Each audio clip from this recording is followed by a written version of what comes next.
Je pense que je travaille dans une start-up qui est orientée e-santé, patient, enfin, le TripAdvisor de la santé en fait, en France. Enfin, on est en train de développer ça. Donc on est vachement orienté patient et soins. Donc voilà, tout ce qui est inclusif, ça me parle. J'ai toujours baigné dans l'e-santé. Juste, je vais me présenter. Donc voilà, c'est chez Hospitalidé. Après, je bosse aussi sur des formations UX dans des agences et des incubateurs, alors à Toulouse et à Paris. Je rédige sur Newflux, donc je restituerai tout ça aussi sur un article si jamais vous voulez le partager ou à ceux qui l'ont demandé. Et du coup, ce qui est logique un petit peu avec le deuxième thématique qui sera l'UX et le marketing, c'est qu'à la base, moi je viens du marketing digital, donc je pilotais les activités digitales des laboratoires Pierre Fabre au Maroc pendant près de 2 ans. Et je suis aussi enseignant en marketing digital à la Toulouse Business School et de Casablanca, puisque pour le coup j'étais au Maroc, et intervenant en stratégie digitale à l'IAE, qui est mon ancienne école, et comme sup, voilà. Ça fonctionne. Je sais pas si... Voilà, donc c'est juste pour présenter, je passe rapide, mais c'est juste pour présenter un petit peu ce qui s'est passé, pour que vous compreniez pourquoi les deux sujets, je parle des deux sujets aujourd'hui. Alors, là je vais commencer par l'inclusive design. Alors l'inclusive design, c'est une notion qui est un petit peu controversée. On verra peut-être que le sujet d'après est encore plus controversé. Mais voilà, c'est une nouvelle notion qui est apparue en fait et qu'on oppose souvent à l'accessible design. Donc, mais c'est vraiment différent. Pourquoi? C'est-à-dire qu'en fait, dans l'inclusive design, c'est vraiment sur tout le monde avec la plus grande extension possible. Donc on va avoir des notions, on va le voir, d'accessibility, mais on n'est vraiment pas sur cette notion-là, on va essayer de l'étendre en fait. C'est vraiment ça, on n'est pas focus, comme l'accessible design, sur les personnes avec des handicaps, sur des besoins spécifiques. Voilà vraiment la différence. Alors je sais que la nuance, elle est assez faible. Je vais voir après, je vais vous expliquer qu'il y a justement de l'accessibility dans l'inclusif, mais l'inclusif c'est une notion beaucoup plus large et il n'y a pas d'obligation, il n'y a pas une finalité focus sur justement ces handicaps qui peuvent être un handicap mental. Voilà, là c'est ce que j'ai expliqué. Donc là, ce qu'on prend, les deux gros piliers de l'inclusif, c'est qu'on va prendre des critères d'accessibilité et on va les étendre à beaucoup plus de personnes, à beaucoup plus de contextes. On va voir ça un petit peu dans la définition. Bon, vraiment, on sort un peu de ce scope et on va beaucoup plus loin. C'est vraiment une méthode et une démarche. Hein, on ne prétend pas aller plus loin que l'accessibility design, mais on prétend imposer cette méthode pour aller dans une vision beaucoup plus empathique. Et la deuxième chose, c'est qu'en fait, voilà, on va définir la notion de disability. Alors, je ne l'ai pas trop traduite parce que il peut y avoir plusieurs traductions, ça peut être un peu confus. C'est ce qu'on appelle une déficience ou plutôt une déficience. Et on va voir qu'on n'est plus du tout dans le handicap physique ou mental comme on peut le croire. Donc, tout ce qui est cécité, tout ce qui est handicap physique, tétraplégique, tout ce qui peut être aussi surdité ou de l'autisme. Vous avez peut-être vu beaucoup de règles concernant l'accessibilité avec justement comment faire du design et faire des produits ou créer des interfaces pour les gens sourds, pour les gens malvoyants, pour les gens aveugles. Là, on va vraiment étendre cette notion et on va aller vraiment au-delà, on va considérer que ces déficiences sont bien plus que ça. Si vous avez des questions, si vous voulez rebondir sur le sujet, vous n'hésitez pas.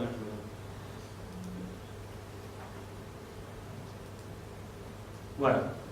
Donc l'inclusive design, c'est une forme vraiment d'exclusion pour le coup, mais d'exclusion de soi en tant qu'utilisateur. Pourquoi? C'est-à-dire qu'on va vraiment s'enlever, soit on va penser même pas au niveau culturel, on va s'enlever de toutes les contraintes même nationales, on va vraiment penser international, on va penser multiculturel, on va penser sur d'autres modes de pensée, c'est-à-dire on verra après, mais on n'est vraiment pas sur la prise en compte de quelqu'un, mais justement l'exclusion de tout ce qui peut, quand on va designer, tout ce qui peut être une contrainte ou un biais en fait.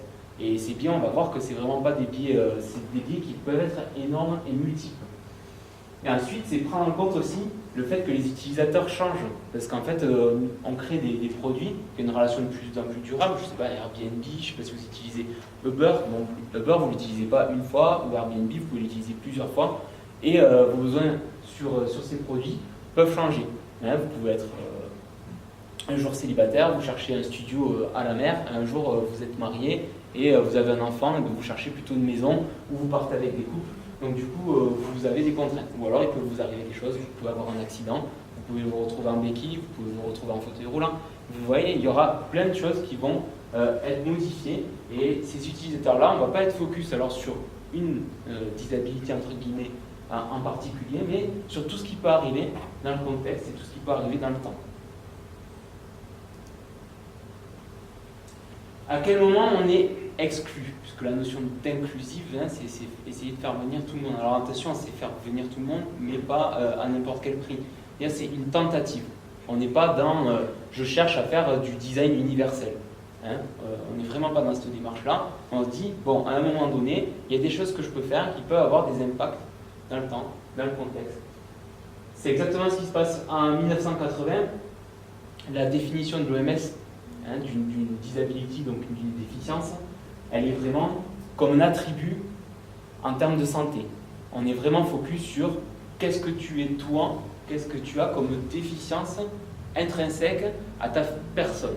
Okay, donc ça, c'est vraiment la définition du handicap. Hein. On est vraiment dans cette définition-là, du handicap de santé. En 2001, l'OMS vire un petit peu de vision, et donc elle va être plutôt dans le contexte, c'est-à-dire les interactions humaines avec lesquelles vous pouvez avoir tout au long de votre vie. Donc là, c'est parti. Voilà. Donc pour l'OMS, maintenant, une déficience, c'est non plus un handicap physique ou mental, c'est une disparité avec les interactions humaines. Donc là, vous voyez qu'on intègre pas mal de dimensions. Avant, on était dans la classification internationale du handicap, maintenant, on est dans la classification internationale de la fonctionnalité et de l'handicap. Vous voyez la différence, un peu ce qu'on vient rajouter, on vient rajouter une dimension de contexte, c'est-à-dire qu'on n'est pas sur les personnes, on est sur tout ce qui l'entoure. Donc le fonctionnement et le handicap sont des concepts multidimensionnels qui permettent de mettre en avant l'interaction dynamique entre plusieurs composantes. Donc là, on parle d'interaction. Les fonctions organiques et structures anatomiques des individus. Désolé pour le langage, bon, c'est l'OMS, donc forcément les définitions doivent être ultra précises, mais vous avez bien compris qu'organique et structure anatomique, c'est la personne, c'est ce que vous êtes. Les activités que font les individus et les domaines de la vie auxquels ils participent. Donc ça, c'est toutes les interactions sociales et sociétales que vous allez avoir dans votre vie et dans votre contexte. Les facteurs environnementaux qui influent cette participation, ben là c'est toujours pareil, c'est les événements. Qu'est-ce qui va se passer? Un événement, ça peut être un ouragan qui va changer votre vie, ça peut être un accident, ça peut être un événement heureux aussi, ça peut être un enfant. Et tout ce qui est facteur personnel, ben là on va prendre toutes ces dimensions dans le contexte familial, travail, etc.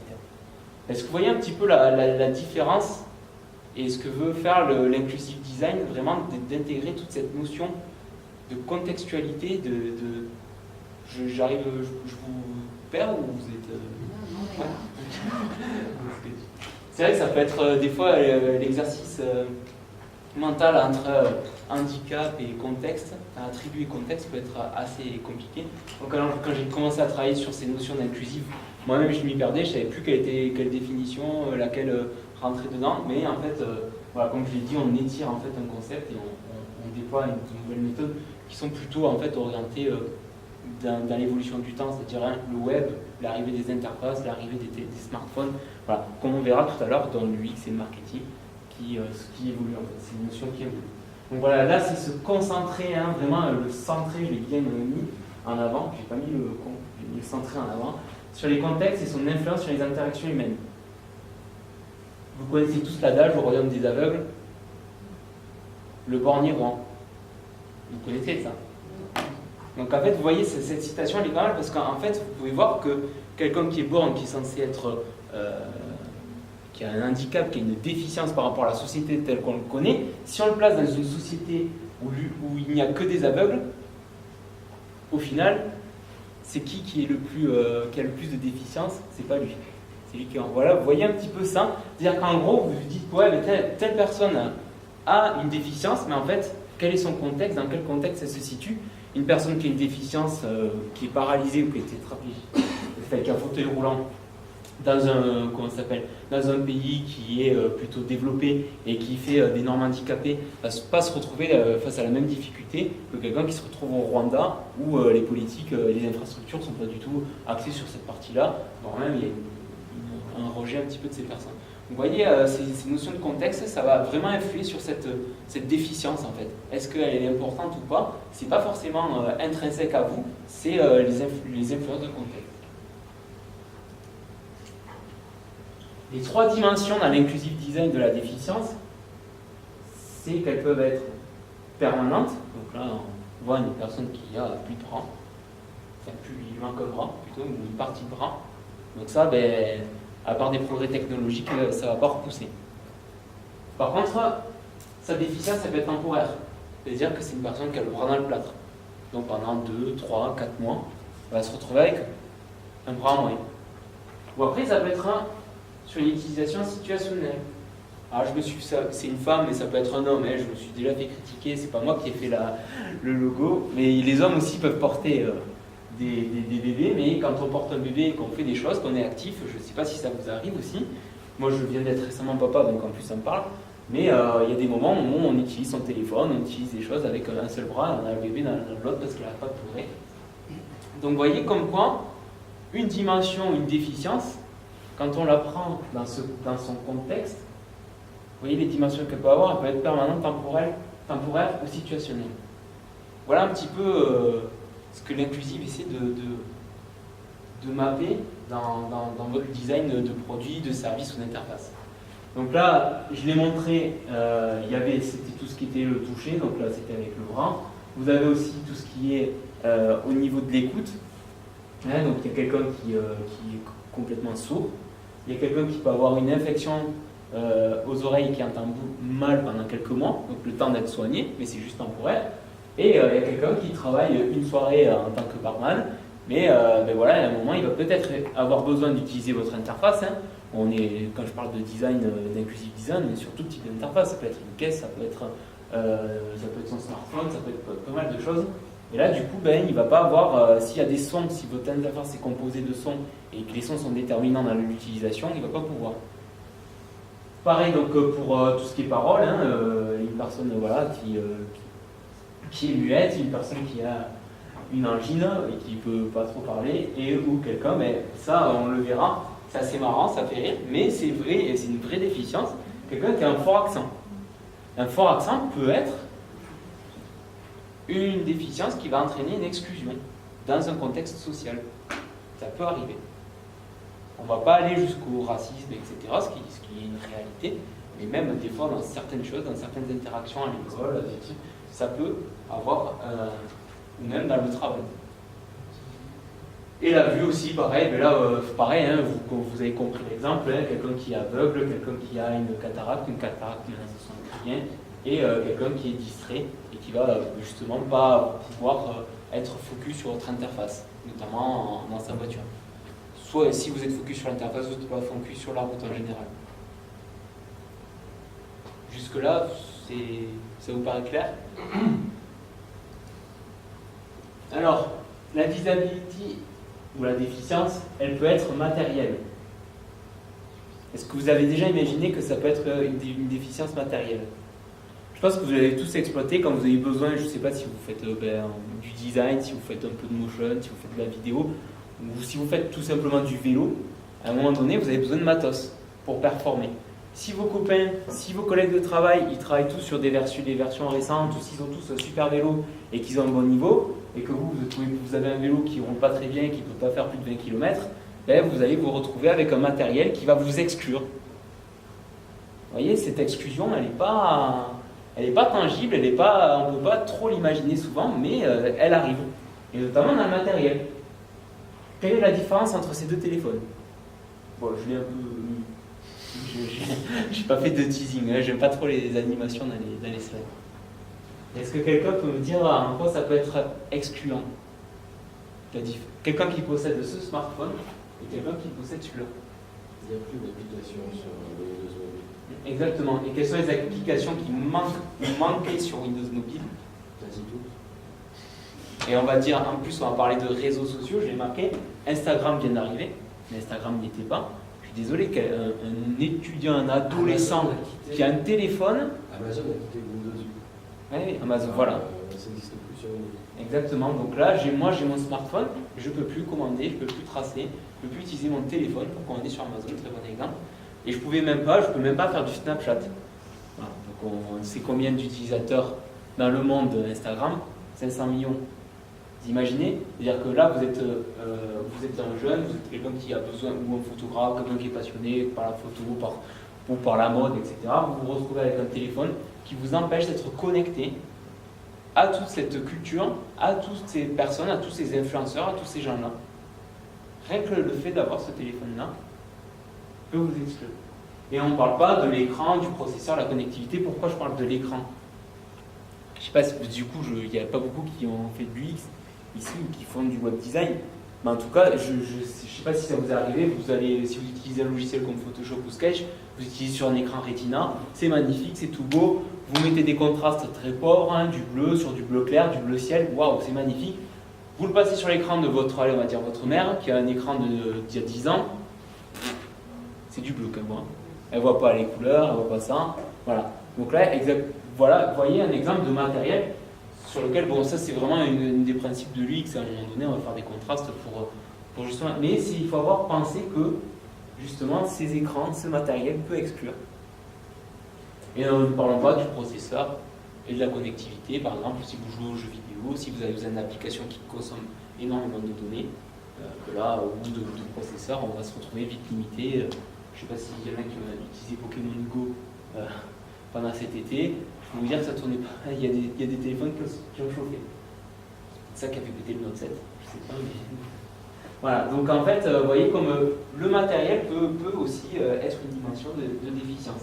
D'ailleurs, Facebook l'a compris. Mais en même temps, c'est Facebook. Parce que je ne sais pas quel est le nombre d'équipes qu'ils ont pour travailler dessus, les moyens qu'ils ont, mais bon, voilà, c'est quand même un exemple. Qu'est-ce qu'ils font dans leur data center? Vous voyez tous les terminaux mobiles qui existent. Ils ont placé là. Et en permanence, ils reçoivent des données sur comment l'utilisation de leur application, l'utilisation de Facebook Lite, l'utilisation en termes de mobile, de navigateur. Et ils ont en termes de performance, en termes d'affichage, en termes de contraintes, ils sont tout le temps en permanence en train de tester parce que Facebook c'est maintenant 1 milliard, non, 2 milliards je crois qu'ils ont passé d'utilisateurs. Je sais pas quel non, attendez pas, je pense que c'est 1 milliard et quelques. Ouais, 1,5 milliard ou voilà, bon, enfin, plus d'1 milliard d'utilisateurs, donc vous comprenez qu'ils sont sur l'Inde, ils sont sur les États-Unis, donc ils sont un pays développé, mais ils vont être sur des pays du Maghreb, des pays d'Afrique, qui eux ont des problèmes de connectivité, ont des problèmes de matériel, et pourtant Facebook, il a envie que ces gens ils accèdent. Donc vous avez aussi entendu parler d'une initiative sûrement de internet.org, hein, ces petits drones, ces petites montgolfières qui vont passer et qui vont distribuer le Wi-Fi. On verra, ça va être intéressant d'en discuter après dans l'autre sujet, dans le sujet du marketing. Parce qu'on verra que rien n'est gratuit. Il peut concerner des infrastructures aussi. Et ça, si vous avez voyagé un petit peu, vous pouvez le comprendre. Au niveau étatique, moi par exemple au Maroc, sur la licence 4G, hein, qui permettait justement pour mes applications, moi j'avais conçu une application de Drive to Store, donc j'avais besoin de connexion, j'avais besoin que les gens dans la rue ils aient accès pour pouvoir se géolocaliser et pouvoir aller tracer leur itinéraire. Forcément, il y a des problèmes étatiques qui ont bloqué les licences 4G. Donc on se retrouvait avec une 3G pauvre, déjà qui était assez pauvre, et donc toutes les innovations en 4G qui permettaient d'avoir plus de connectivité, mais justement, c'était bloqué, donc les gens ne peuvent pas accéder à ce type de contenu. Donc vous allez faire des super interfaces, vous allez dire, si vous avez la chance de travailler dans des entreprises un peu internationales, vous allez faire une interface géniale pour la France, une interface géniale pour les États-Unis, vous allez tomber dans des pays comme ça, votre application ne fonctionne quasiment jamais, parce que vous n'avez pas pris en compte ces problèmes.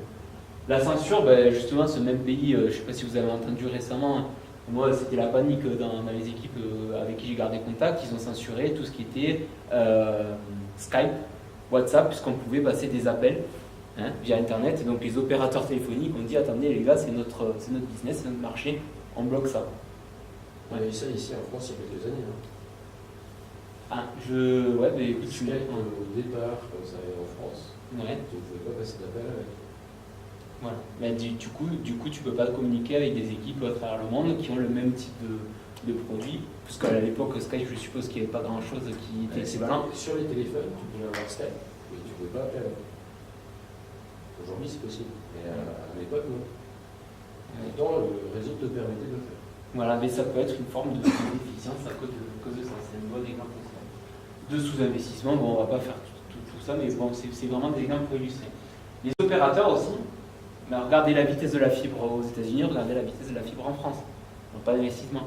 Ou qui n'a pas eu habité dans un appartement où il avait des pertes de connexion, ou quand à 18h ou 19h tout le monde rentrait du boulot, c'était impossible de télécharger un épisode ou impossible de voir un épisode en streaming. Oui. Légal. Sur Netflix. Donc là, ben, pareil, je reprends l'exemple de Facebook, mais Facebook, ils ont créé une version de leur outil, hein, une web app, qui s'appelle Facebook Lite. Est-ce que vous en avez déjà entendu parler? Il y en a qui ont peut-être dû le voir dans leur analytics. Quand à des moments il y a des problèmes de connectivité, même en France, en fait, et que vous essayez de passer par certaines API, etc., ça passe, vous allez voir, il y a m.facebook, donc là vous passez par mobile, et vous avez Facebook Lite. C'est en fait quand vous êtes vous mettez un Edge, si vos téléphones vous le permettent, vous verrez que vous accéderez à ce type d'interface. Et eux, ce qu'ils ont fait, c'est les 2G du Play. C'est-à-dire que tous les mardis, ils ont imposé que toutes les équipes ils aient des téléphones 2G pour comprendre quelle est l'utilisation et quelles sont les limites des gens qui sont dans ces pays qui utilisent beaucoup ce type de smartphone, ce type de matériel, ce type de connexion. Oui. C'est juste une remarque, il y avait Paris Web, la conférence Paris Web il y a pas longtemps, il y avait vendredi matin Bruce Olson qui travaille chez Opera, qui a fait justement une conférence là-dessus, sur tous ces marchés émergents, sur les appareils qu'ils utilisent. Il nous a montré une slide où il y avait le téléphone qu'ils utilisent, il n'y en a aucun qu'on connaît, clairement. Ouais. Et sur tous les problèmes qu'ils ont, notamment en termes de connectivité, mais en termes de coût. Parce que chez eux, c'est vraiment, ils payent au kilo-octet. Donc télécharger une interface pleine telle qu'on a aujourd'hui, on ne sait rien, mais chez eux, ça peut leur coûter très très cher. Ouais. Et c'est vrai que les grands acteurs ont bien compris ça. Donc Facebook fait ça, Google aussi fait ça, et ils s'adaptent vraiment aux usages en vigueur dans ces endroits. Il nous a bien dit que si on travaillait sur des projets qui étaient internationaux, il fallait prendre en compte ce marché parce que c'était aussi des populations de croissance, que globalement le gros des utilisateurs sera là. Exactement. Donc là c'est exactement ça et on verra aussi dans la deuxième, c'est très bien que tu en parles, mais justement il y a une opportunité de marché, et ces opportunités de marché sont là-bas, donc forcément quand on investit là-bas, on pense, maintenant on est obligé de penser avec ces contraintes-là, et nous quand on développe, la première chose qu'on se dit c'est, tiens, moi je développe sur Mac avec mon iPhone, tiens je regarde, et puis ça a l'air super, moi j'ai la 4G, ou je suis branché en Wi-Fi avec la fibre, et vous allez vous adresser à des gens qui n'ont pas du tout ce type de... Mais je vais prendre cette... j'irai voir... Mais même sans aller jusqu'aux pays émergents, on a encore des zones blanches en France où les gens n'ont pas la fibre et ils ont du 1 méga. Donc télécharger même un je pense qu'eux ils ont optimisé, mais il y a des tas de sites, c'est pas du tout optimisé et ça prend pas assez. C'est ça, et il y a même des zones où on capte carrément pas dans son bâtiment, on capte pas le téléphone. Ça peut être des facteurs de déficience. Vous voyez, c'est vraiment l'inclusif, c'est ça en fait. C'est vraiment pas se focaliser, vous voyez, c'est vraiment éteindre la notion de cet handicap, de la partir sur vraiment une contextualisation avec tout ce qui peut vraiment handicaper, mais au sens du contexte, au sens des interactions sociales. Là, on est vraiment dans l'interaction sociale pour le coup. Ça peut être la famille, les amis, le travail ou les étrangers. Vous interagissez vraiment pas de la même manière avec toutes ces personnes-là.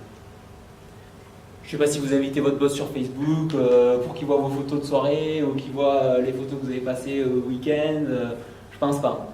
Votre famille, bon, peut-être il y en a qui ont leurs parents sur Facebook, comme je vois, on ne préfère pas. Mais voilà, on agit différemment. Donc vraiment, c'est aussi prendre en compte que c'est les utilisations de vos interfaces, les utilisations de vos produits, etc. Elles peuvent aussi différer. On voit Facebook at Work qui essaie de rentrer dans le milieu de l'entreprise et qui dit bon ben voilà, il y a les mecs qui sont sur Facebook, de toute manière ils sont dessus, ils vont autant utiliser l'outil, là il y a une opportunité de marché. Mais c'est pour une utilisation différente. Et donc du coup, c'est ce qui vous permet aussi, c'est de bloquer des gens, de créer des listes pour justement qu'ils ne voient pas certaines de vos photos, vous pouvez bloquer la confidentialité. C'est pas que pour les étrangers, ça peut être aussi pour certains de vos amis, certaines de vos connaissances que vous voulez garder parce que c'est mieux de ne pas les éjecter de votre Facebook pour ne pas faire de vagues, mais voilà. Donc vraiment, il faut prendre en compte ces dimensions-là. Un autre exemple d'inclusive design, alors là pour le coup j'ai pas mis de légende, donc si vous arrivez à comprendre, il y a un petit indice, c'est iOS 8.3. Qu'est-ce que ça reflète comme type d'inclusive? Les couleurs de peau, Alors, l'ethnie. Ouais, la couleur de peau, l'ethnie, il n'y a pas que ça. Mais il y a en partie ça. C'est à partir de iOS 8.3. Ah ouais, il y a aussi les couples hétéros. Exactement, les couples. Voilà, mais il a dit les deux. Notion de la famille. Sur les emojis, à la base, c'est un homme, une femme, un enfant, Un chat. un chat aussi. C'est pas cher. Maintenant, qu'est-ce qu'on a fait? On a mis des critères ethniques. Alors après, on peut dire si c'est bien, c'est pas bien. Ça, on ne rentrera pas dans le débat. Mais en tout cas, il y a une réalité, c'est que les gens se sentaient exclus avec l'emoji blanche. Elles sont jaunes. Oui, c'était la jaune, pardon. Et donc, ils ont Oui, c'est voulu... parce qu'ils ont fait des emojis aussi qui sont humains. Alors que quand tu regardes les emojis de base, c'est juste des smileys. Donc en fait, là, tu n'as plus de notion de race, d'âge, sexe. C'est vrai que Tout ça n'existe pas. Ouais. Donc en fait, eux, ils ont fait quelque chose, enfin, ils ont sexué quelque chose, ils ont rendu humain, en fait, ils ont essayé de mettre de l'humain, du feeling dedans. Le seul truc, ils se sont rendus compte que ça excluait les gens. Exactement. Et ils sont revenus en arrière en mettant tout ça. Donc est-ce que c'était nécessaire de faire tout ça pour quitter l'emoji de base? Je regrette le caca japonais, machin, il marche très bien. Oui, Tu sais ce que c'est, ça, tu le comprends. Le smiley avec un grand sourire, tu sais aussi, ça se comprend. Tu n'as pas besoin en fait de l'humaniser pour que ça fonctionne. Ça, c'est ouais, exactement. Bon, Ça après, met d'autres émotions en fait. Voilà. Ils ont fait ça. Non, en T'as fait, plein c'est d'autres émotions avec plein d'émojis qui sont vraiment des ronds jaunes. Ouais, je comprends. Mais c'est personnel. Pardon, mais en tant que graphiste, je trouve que c'est enrichir. Je faisais sur WhatsApp, dans la dernière version, enfin l'avant-dernière version, il y avait de plus en plus de choses possibles pour envoyer une carotte à un pote. Ça me faisait marrer d'envoyer une carotte. Enfin, je sais pas. Oui, mais alors, est-ce que tu peux. Si je peux juste là, en fait, c'est juste pour rebondir dessus parce que je veux juste, et après je te laisse. C'est qu'en fait, c'est ça, c'est que ce qu'on a pris en compte, c'est les changements d'usage. Les gens ne téléphonent plus, les gens parlent par message. Les gens ont un langage qui est composé d'émojis. Et à un moment donné, ils se sont retrouvés limités dans leur expression, leur créativité de message. Et c'est là qu'on a personnalisé, qu'on a étendu toutes les émojis. Est-ce que tu as vu les applications asiatiques? Oui, je Justement, t'ai chargé le tous clavier. les émojis ouais. qu'il y a sont pas sexuels. Mais là, tu as un. Pourtant, fonctionne. Mais là, Et pourtant, les gens parlent directement en émoji. Ouais. C'est-à-dire que tu n'as quasi pas de mots dedans, tu n'as que des émojis pas pour la dire même quelque chose. Voilà, on n'est pas dans la même culture. Là, du coup, ce que tu fais, c'est que tu fais pas de l'inclusif, c'est-à-dire que tu restes dans un marché et une culture qui est et du WeChat Ouais, mais là, qui est c'est adapté. pareil. Ça, je pense pas que les Asiatiques l'utilisent beaucoup. Non, mais après, oui, ça va. C'est l'inclusif, Tu c'est vois. essayer au maximum de. Mais ça va plus loin sur iPhone, sur le dernier iOS. Quand on tape des textos Oui. et qu'on dit carotte, en fait, il nous propose d'écrire carotte avec la bonne orthographe et il nous fait aussi l'emoji avec la Ouais, carotte. exactement. Et ça fait pas top quand on envoie à quelqu'un qui a Android. Alors, Je ne comprends rien. Ça aussi, c'est un deuxième problème. Ouais. Là, tu vois, tu es pas inclusif, tu es exclusif. C'est-à-dire que si tu n'as pas un iPhone, ça ne fonctionne pas. Moi, je l'ai fait pour tester.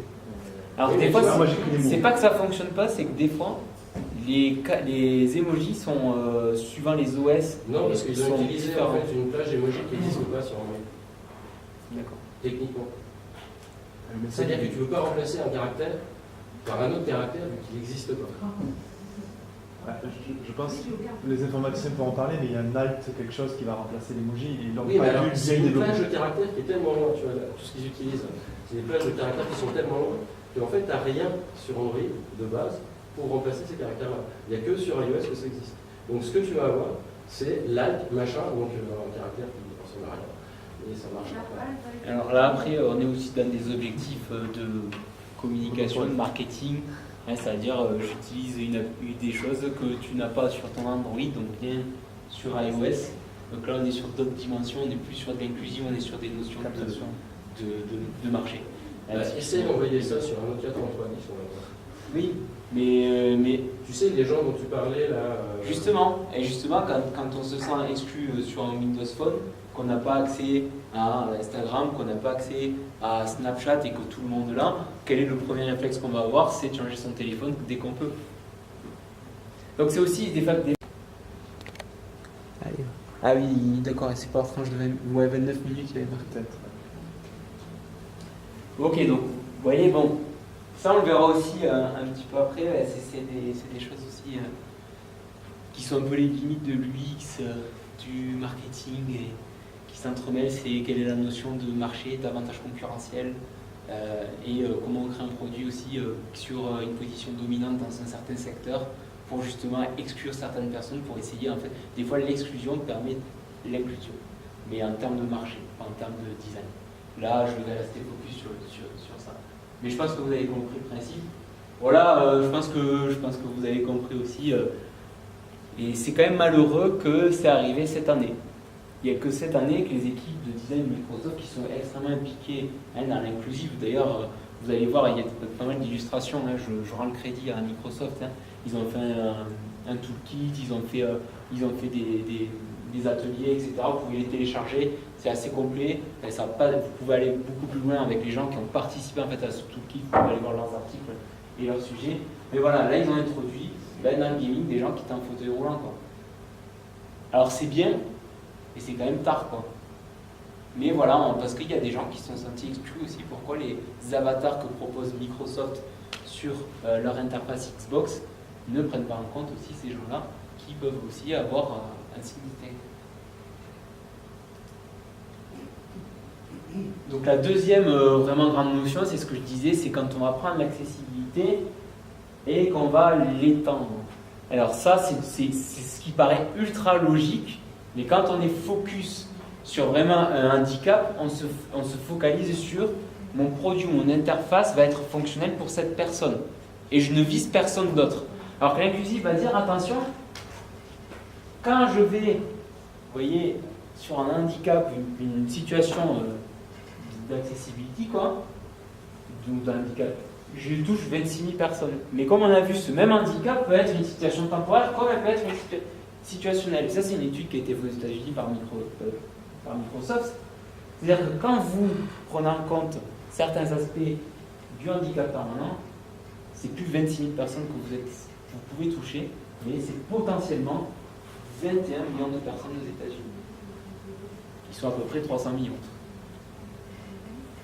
Vous voyez un petit peu le ratio, on passe de 26 000 sur 300 millions à 21 millions sur 300 millions, on est presque à 10%, je ne suis pas très bon en chiffre, c'est à 7-8%. Vous voyez cette notion de l'état, mais ça c'est un peu de la logique, mais c'est dans la prise de conscience de l'inclusif. Dire voilà, c'est un peu ces notions-là. Mais encore une fois, l'objectif n'est pas d'aller jusque-là, sinon on est vraiment, si on est focus là, on fait de l'accessibilité. Il n'y a pas de. Voilà, c'est pas des notions qui se combattent, c'est des notions, c'est l'inclusif, une notion qui s'étend. Voilà, bon, je vais finir par les 10 principes de l'inclusive design. Alors, ça, les principes, il y en a beaucoup. C'est pas toujours une norme, c'est pas toujours partagé. Ça, c'est ceux qui, pour l'instant, sont en vigueur. Ça a assez du bon sens, hein, finalement, quand on a compris qu'on a un petit peu l'inclusive. Ça reprend un peu toutes les notions du X et de. Donc, on va être équitable et essayer de ne pas discriminer les gens dans ces designs. Mais là, pareil, c'est prendre en compte ces dimensions sociales, c'est prendre en compte ces dimensions matérielles, c'est prendre en compte ces dimensions sociétales et aussi ces handicaps physiques et mentaux. C'est être flexible, proposer plusieurs options d'utilisation. Voilà, c'est prendre en compte que les gens sont dans des contextes différents. Bon, mais ça, je pense que peut-être je dis des choses qui sont un peu évidentes parce que c'est peut-être dans le métier, mais bon, c'est vrai que c'est pas évident pour tout le monde de concevoir que les gens peuvent être en mobilité, peuvent avoir des événements, dire je suis muté pendant 2 mois sur une mission, j'ai pas mon ordinateur, ou j'ai pas accès à internet, je passe par mon téléphone, voilà. C'est toutes ces situations-là où je vais partir dans un pays étranger, où est-ce que je vais me retrouver, qu'est-ce que je vais pouvoir utiliser. Voilà, c'est ces notions-là, c'est vraiment des principes très généraux, mais si vous prenez en compte tout ce que je vous ai dit avant, vous pouvez être capable de les étendre en fait sur tous ces aspects. Être direct et non ambigu, amener de la valeur, pas de la complexité, voilà, être simple et clair, avoir une structure et un contenu qui a du sens, Là c'est pareil, on vise les gens qui peuvent être aussi illettrés, n'allez pas les embrouiller, ayez des discours clairs, des call to action clairs. De toute manière, on verra, ça sert aussi le business dans tous les cas, mais aussi ça sert à ces gens-là. Il y a des gens qui ne peuvent pas tout comprendre sur votre super home ultra complexe avec du contenu énorme, et puis on va parler qui n'est pas accessible. Donc être informatif et s'assurer que les utilisateurs trouvent ce qu'ils cherchent. Bon, là on est dans l'architecture de l'information, mais juste aussi c'est la manière de le distiller. Être préventif et guider l'utilisateur tout au long de son parcours et de ses différentes utilisations. On verra aussi que c'est un critère différenciant et un avantage de marché. Être tolérant, indiquer précisément le pourquoi du comment des erreurs, ça c'est vraiment important aussi. C'est de dire tout le monde n'a pas les mêmes capacités. Ça c'est un énorme biais. Et encore, il y avait un article très intéressant qui est sorti cette semaine qui disait quelles ont été les 4 grandes erreurs que faisaient encore les designers. C'était vraiment de se dire, voilà, de prendre en considération un peu soit son environnement ou les gens qu'on connaît en étendue et de prendre en compte des gens qui peuvent commettre des erreurs et penser que son utilisateur est un peu un power utilisateur et connaît la fonction aussi bien que vous, connaît l'interface comme vous et sait ce qu'il voulait faire. Ça c'est vraiment prendre en compte ça. Être sans effort, éviter l'instruction, parler d'un lui, être accommodant, épuré, discret, et être cohérent en suivant les standards, les guidelines et les bonnes pratiques. Donc ça aussi c'est pareil. Quelles sont les bonnes pratiques, les guidelines qui sont universelles? Vous savez combien il y a d'icônes qui sont universelles dans le monde? On utilise beaucoup les icônes des interfaces d'Instagram. Celle de la route. Presque tous les panneaux de la route. Les icônes d'interface, pardon. Il n'y en a que 3. C'est la home, la recherche, et le troisième j'ai oublié. Hein? Non, je crois que c'est la sauvegarde. Non, la sauvegarde justement, c'est un biais. Non, il y en a le troisième, je vous enverrai le lien, mais j'ai un petit trou, mais je vous le retrouverai. Donc voilà, là j'ai terminé avec l'inclusive design. Je ne sais pas si vous avez des questions, si vous voyez un petit peu cette notion. Est-ce que ça vous parle? Est-ce que vous avez compris? Est-ce que vous voyez la différence entre design universel, le design accessible? Vous voyez un petit peu ça? Alors, en fait, ce que je comprends pas, c'est pourquoi tu mets en opposition l'accessibilité et l'inclusive design. Non, je dis qu'ils sont différents. C'est des notions différentes. Mais c'est comme on va le voir aussi là. Je pense que vous avez beaucoup plus échangé là-dessus. Comme quoi le marketing et l'UX aussi sont peut-être des thématiques différentes, mais au final, elles ont des finalités. Il y en a qui prennent de l'un et de l'autre.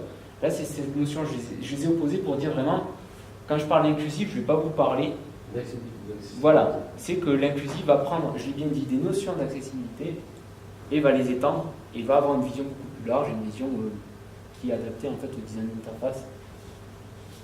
C'était l'objectif de l'intervention.